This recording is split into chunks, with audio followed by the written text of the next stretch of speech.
dice el presidente Roosevelt, una conferencia en Evian, 32 países del mundo. 32 países del mundo para ayudar. It's a piece of history in the Dominican Republic so many know too little about, and there's great hope that will change. A special screening was held at Hostos Community College of a film called Sosua, the 1938 sanctuary of Jewish refugees in the Dominican Republic. With dignitaries and supporters there to see the work that documents the actions of the Dominican Republic, allowing for some 100,000 Jews to settle in Sosua, the tribute was an emotional one for Consul General of Israel, Dani Dayan, whose family at the time fled to Argentina. I came here as the representative of the State of Israel, the Jewish nation, to say thank you to the Dominican Republic through the American Dominican community. I have very close friendship with many of in this community. I am myself the first Hispanic Consul General of Israel in New York, actually a native of Latin America. A supporter of the film, while a state legislator, Congressman Adriano Espaillat, says this provides evidence that through creating partnerships, good can come. It's important that this history is told and this story is told over and over again so we don't forget, particularly during times of fear and apprehension in our nation and unfortunately an uptick in anti-Semitism.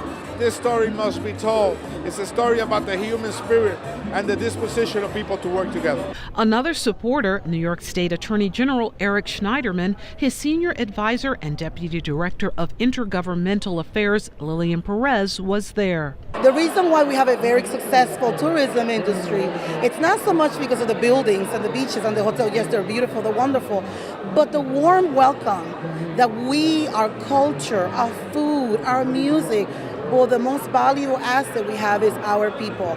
And when you come looking for some reason, we always open that door. And when the Jewish community came, we did not care they were different, that they didn't speak the language, that they were being prosecuted from all these different horrific events in Europe. We lived with them, we went to school with them, they intermarried, as you saw in the documentary, and today they honor and thank us for that wonderful event.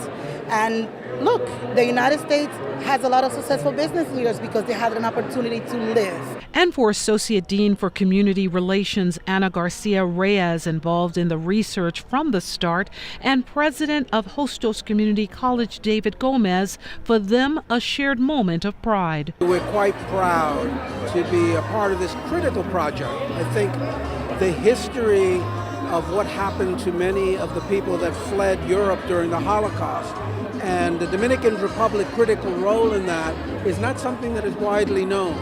It's something that for those of us of Latin American descent, we need to be very proud of, need to celebrate, and as the speaker said today, it's a history that we need to preserve. I think that it's very important to share the stories and to keep that in mind with the thinking that it's important to embrace each other and support each other and be humane. This is the history of Jewish migration to the Dominican Republic. And coming as a guest, Mimi Islas, who works as a chef, grew up in Sosua. She talked about how, as a child, both communities learned to appreciate each other's culture and food. I grew up in Sosua, and it was a wonderful time back then. We had a lot of different culture, and I do remember like my friends were in school were lighter than we were. Then later on, I think because we were so young, we didn't realize there were Jews that migrating to the Dominican Republic. We are a family of cooks, so their food influence in our meals. So they still make it back in Dominican Republic. In Sosua, they still make, they call it pan judío, like a Jew bread. And like every time I go back, I have to have some of it. More screenings of the film have been scheduled. If you'd like more information, you can contact Ana Garcia-Reyes at 718-518-4313. For BronxNet, this is Arlene Makoko.